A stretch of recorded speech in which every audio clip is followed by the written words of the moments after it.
Hi, this is Mary Alice Hogue, and this channel is all about helping Christian non-traditional students fit college into their already crazy busy lives while still not neglecting their family and their friends and their job and their home.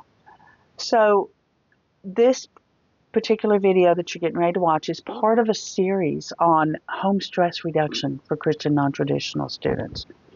And this particular video is on don't stress about things you can't control. I'm going to talk to you about 10 different things here, and I'll be honest, I got a lot more to say on some of them than on others. For instance, bad weather and children's bad choices. The other things aren't going to be near as long, but I got a lot to say on those. So, like I said, the first thing we're going to talk about is bad weather. Since 1997, being on the computer has been a major part of each and every part of my day. I have spent the last almost 30 years as a commercial construction estimator and project manager. And I mean, big jobs, banks, doctor's offices, hospital, schools, just stores, restaurants. I hate restaurants. I would try to delete those before I would be asked to bid that. But anyway, so obviously, coming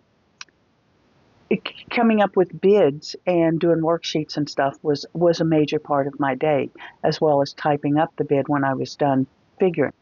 By the way, drop a comment and let me know what you do now, what you don't want to do anymore, and what you want to do when you grow up. I'd like to hear it. Now, obviously, doing construction bids for or research and writing papers for college required the use of my computer.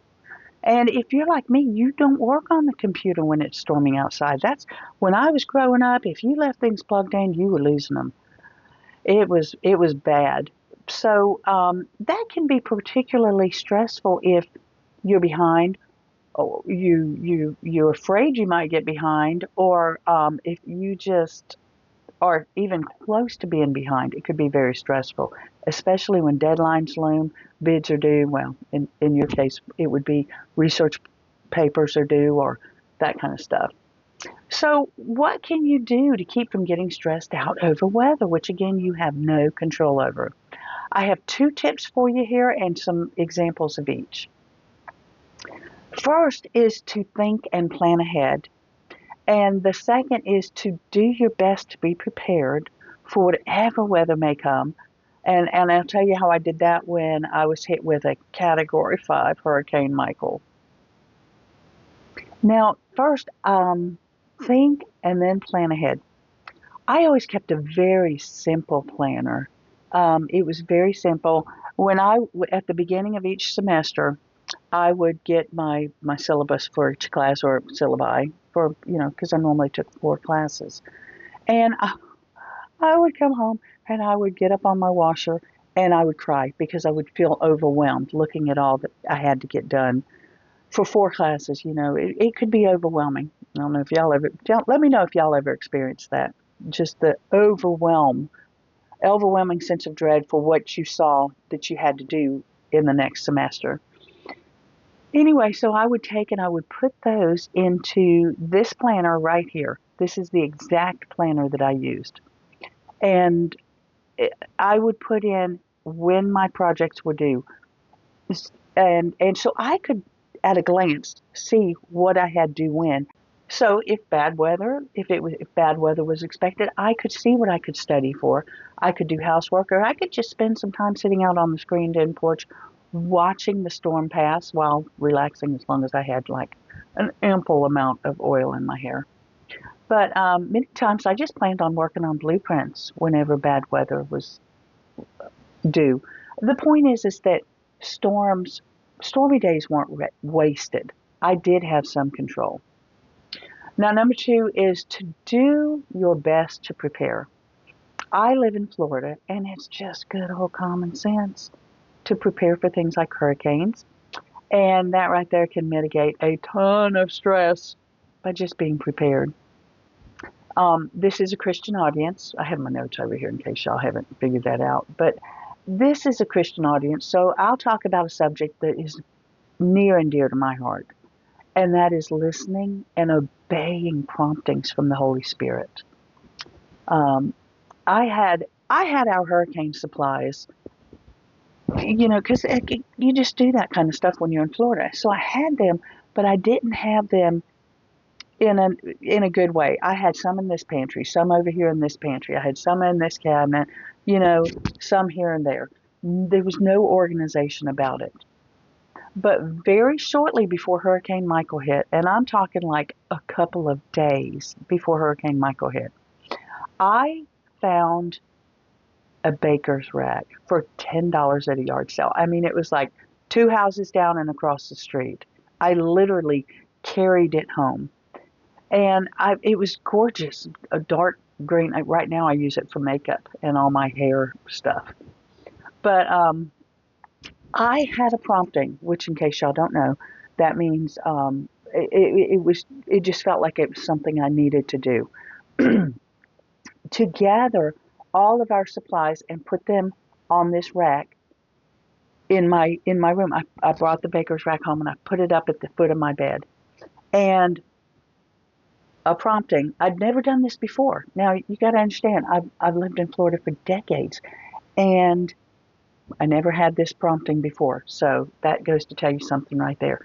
But I gathered all our supplies, the batteries, the nuts, the protein bars, and I put them all on this baker's rack at the foot of my bed. And everything went there. Now I have a roommate. There was nothing funky going on there. We are not living in sin. We're roommates. He has his room. I have my room. So when we went to bed, Hurricane Michael which was a 3, which is scary but doable. At 7:02 when I woke up, it was a Category 5. Now that's when you get the heck out of Dodge. Exactly to the minute, from 1 hour from when I woke up to when I was on the road to my daughter's house was 1 hour. And let me show you. Look at this picture of what was heading at us.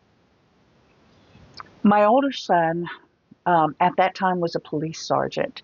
He had been super busy, doing police work. And when I called him to tell him that we were heading to his sister's house, he very bluntly told me, "You should have left hours ago."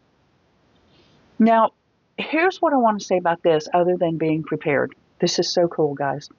Right as I headed out the door, I felt a prompting to anoint every exterior window and door in this house.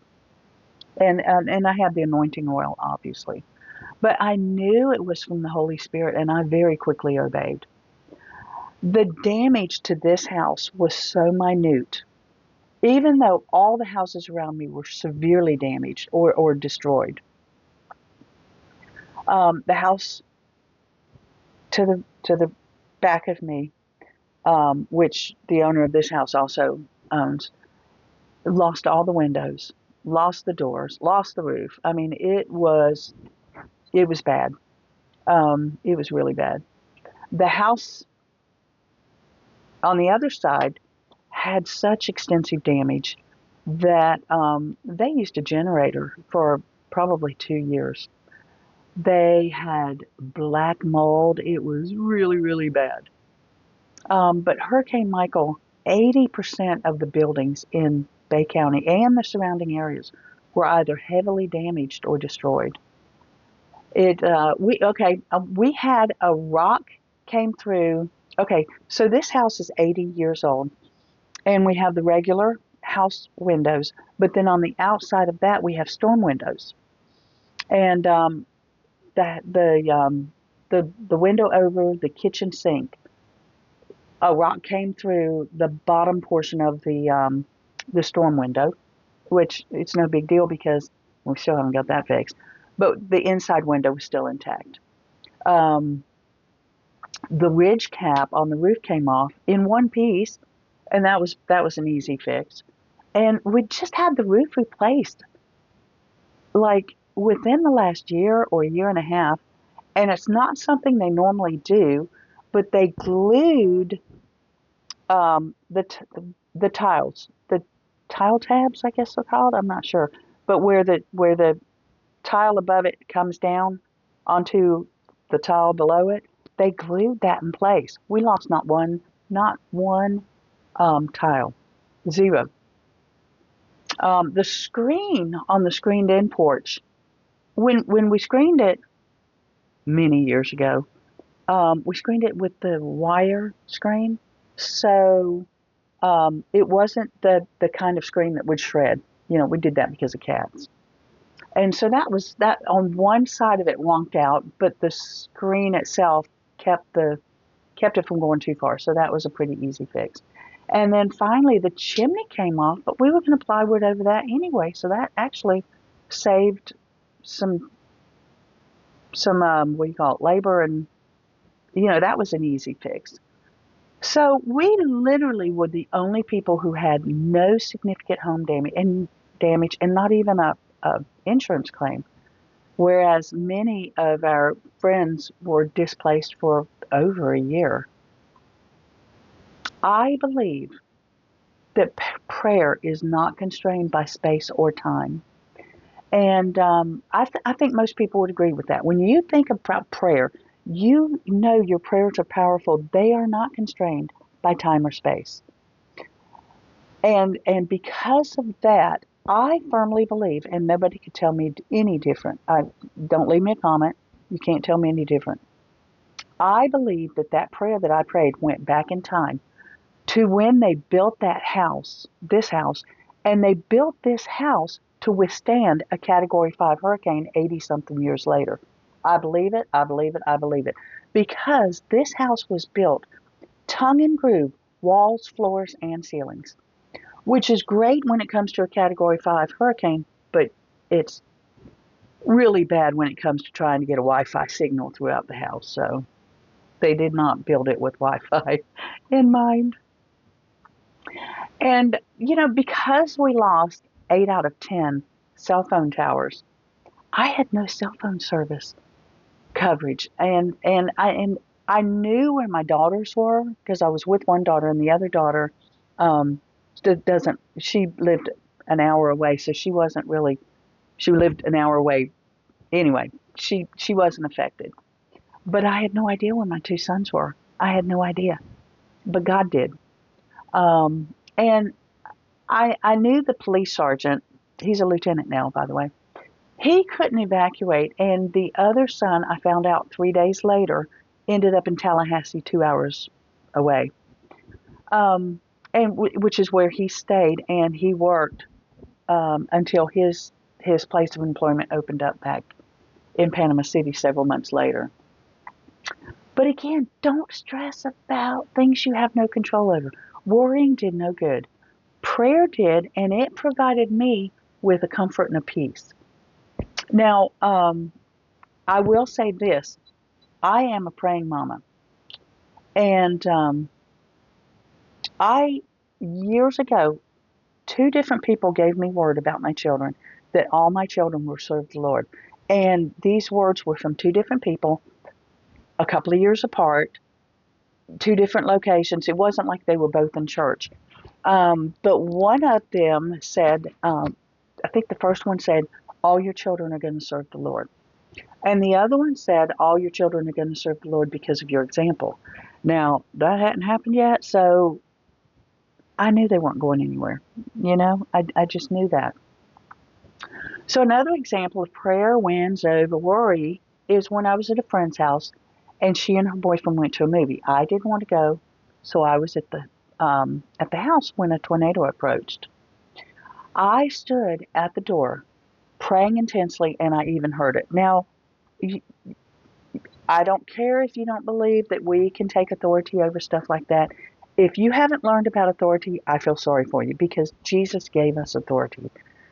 And we're supposed to use it. My goodness, Jesus gave us wonderful things, and so many people don't know, and so they don't appropriate all that Jesus died to give us.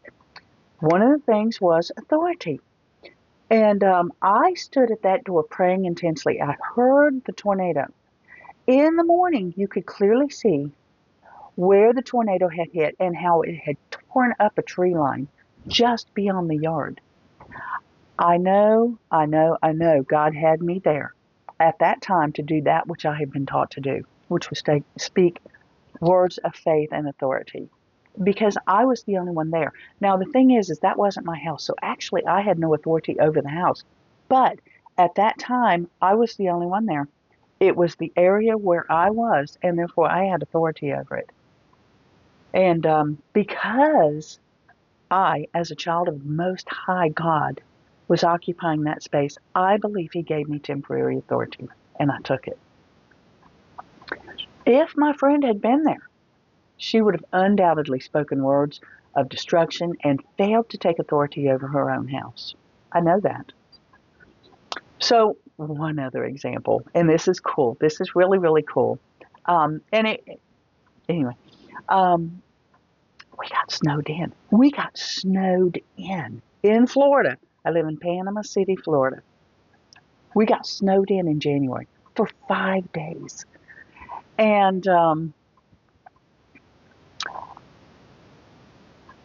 that was something that totally was unexpected. I mean, let's be honest. I don't know this for sure, but I am 99.999% positive that we have no snowplows. We have no salt trucks. We were literally snowed in for 5 days. That was something that was beyond our control. My son, the police lieutenant, they were keeping people off the roads. He was at a light in an unmarked truck, and a police officer pulled up behind him and turned his lights on, and he said, "Get off the road! Emergency personnel only!" And my son flipped his lights and he said, "Be safe out there." But we had no control over that, and so if I were in college now, which I've already graduated, but if I were in college now, I would use that time to be getting some caught up done on some studying, some um, paper writing, some research, whatever, just cleaning house. I mean, we kind of had a blast. We got between 4 and 8 inches, depending on where you were. The last time we had snow was, I think, in '88, and it was like a dusting. I mean, we got snow.